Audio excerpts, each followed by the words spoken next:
Radhe guys, स्वागत है आप सबका मेरे यूट्यूब चैनल जिसका नाम है श्रीजी। आज का जो हमारा टॉपिक है वो है अध्याय 10 सद्यो मरणीयम इंद्रिय। अर्थात उसके बाद कौन से चैप्टर के बाद है यस्य श्वाव निमित्तम इंद्रिय अध्याय 10। ठीक है, 12 अध्याय हैं इंद्रिय अध्याय में, तो 2 और रह जाएंगे उसके बाद। ठीक है, अब इसके बाद सद्यो मरण इंद्रिय के व्याख्या की जाएगी, जैसे कि भगवान आत्रेय में बताया है। इस अध्याय में शीघ्र ही मरने वाले रोगियों के अरिष्ट लक्षण बताए गए हैं, इसका वर्णन किया जाएगा। चक्रपाणी मत अनुसार सद्य का तात्पर्य होता है कुछ लोग 3 दिन और कुछ लोग 7 दिन मरते हैं। सुश्रुत ने तत्र सद्य प्राणहारणाम सप्तरात्र से सत्य का अर्थ 7 दिन माना है। एक बात और, ये इंपॉर्टेंट चैप्टर है, पूछा जाता है। ठीक है, हृदय विशेषज्ञ अरिष्ट, बहुत इंपॉर्टेंट चैप्टर है, ध्यान से सुनना। अब शीघ्र ही प्राण को छोड़ने वाले पुरुषों के उन लक्षणों का जिन लक्षणों से युक्त रोगी जीवित नहीं रहता उसे अलग अलग कह रहा हूँ। ठीक है, तो हृदय विशेषज्ञ अरिष्ट वाताष्ट शीला सुसंत वृद्धा तिष्ठन्ति दारुण हृदय तृष्णया अभिपरस्य सद्यो मुषणा अति जीवितम। अर्थात जिस रोगी के हृदय में अत्यंत बड़ी बड़ी कठोर गोलेदार वाता अष्ठिला उत्पन्न हो गई, मतलब गांठें उत्पन्न हो गई हों, और उस काल में रोगी प्यास से पीड़ित रहता हो, तो उस रोगी के प्राण का अरिष्ट शीघ्र हो जाता है। जिसे पिंडिके शिथिल कृत्यम जिह्वा कृतम चा नासिका काम वायु शरीरम विरेचनम सद्यो मुष्णाति जीवितम। जिस रोगी के शरीर में चलती हुई वायु पिंडिकाओं को शिथिल कर नासिका में टेढ़ा कर शरीर में चलती है, वह शीघ्र ही जीवन से मुक्ति लीला समाप्त कर देती है। ठीक है, विविध अरिष्ट नेक्स्ट इसमें बताया गया। विविध अरिष्ट कौन कौन से थे? जिस रोगी के भौहें अपने स्थान से च्युत हो गए हों, शरीर के भीतरी भागों में भयंकर दाह हो रहा है, ऐसी दशा में रोगी में हिक्का रोग हो जाए तो वह रोग शीघ्र ही जीवन को चुरा लेता है। वायु विशेषज्ञ अरिष्ट इंपॉर्टेंट पूछा जाता है।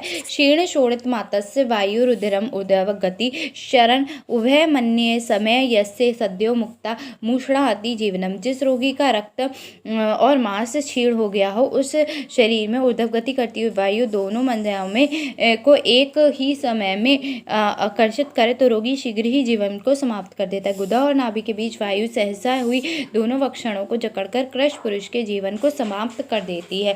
जिस व्यक्ति को संपूर्ण शरीर गीले वस्त्र से ढके हुए के समान हो या स्तंभ शरीर जिसकी नेत्रता विसर्पता हो, ऐसे व्यक्तियों को शरीर में कुपित हुई वायु छाती को पकड़कर वेदना उत्पन्न कर पाशुकाओं के अग्रभाग में फैलाकर बहुत शीघ्र ही मृत्यु कर देती है। विशेषकर दुर्बल व्यक्तियों के शरीर में कुपित बलवान वायु हृदय और गुदा में जकड़कर प्राण को ले लेती है।